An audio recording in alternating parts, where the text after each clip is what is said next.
في نشرة السعادة هذا الأسبوع. مرحباً بكم. البداية من الإمارات، حيث أعاد الرائد في شرطة عجمان عبد الله المطروشي طفلة من ذوي الاحتياجات الخاصة إلى والديها، كانت قد خرجت من منزلها رغبة منها بالتوجه إلى المدرسة في يوم إجازتها، وضلت طريقها بالقرب من الشارع العام إلى أن شاهدها الرائد المطروشي وأعادها إلى منزلها.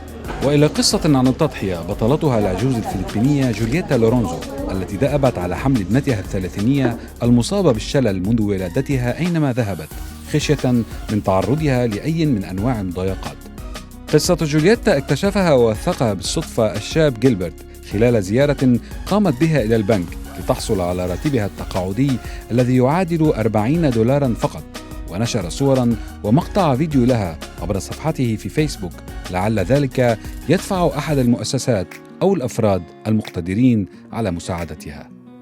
ومع لقطات مؤثرة للطفلة البريطانية نيكول ريتش التي تمكنت من السير للمرة الأولى بعد أشهر من معاناتها مع مرض باتن الذي تركها فاقدة للبصر وغير قادرة على المشي أو حتى تناول الطعام، تخضع نيكول حالياً لعلاج استبدال الأنزيمات في محاولة لإيقاف تطور المرض. لكن الأسرة تعرضت لصدمة جديدة عندما تم تشخيص نفس المرض لدى شقيقة نيكول الصغرى. والدا نيكول يعملان حالياً على جمع التبرعات لتغطية نفقات علاج طفلتيهما، وفي نفس الوقت تمويل الأبحاث لصالح إيجاد علاج لهذا المرض. وإلى البريطاني المسلم إبراهيم دوغوس المالك ل3 مطاعم كردية في منطقة ويستمنستر، الذي رفض إغلاقها جميعاً إبان اعتداءات لندن الأسبوع الماضي، وأعلم السلطات بفتحه أحد مطاعمه ال3 تحديداً لرجال الشرطة والمنقذين حتى يؤمن الطعام والمكان الدافئ لنحو 500 عنصر منهم مجاناً.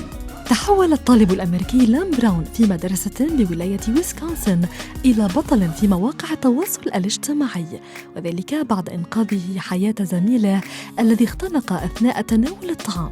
براون تعامل مع الموقف المفاجئ والمربك بكل احترافية، مستعملاً ضغطات البطن التي سبق وتعلمها في دورة للإسعافات الأولية نظمتها الشرطة.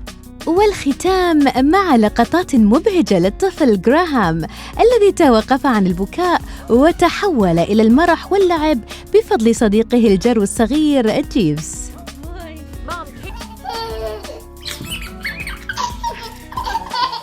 On command, Jeeves nuzzles his nose into Graham's tummy, making him burst into giggles. Graham, Graham! Looks like laughter really is the best medicine.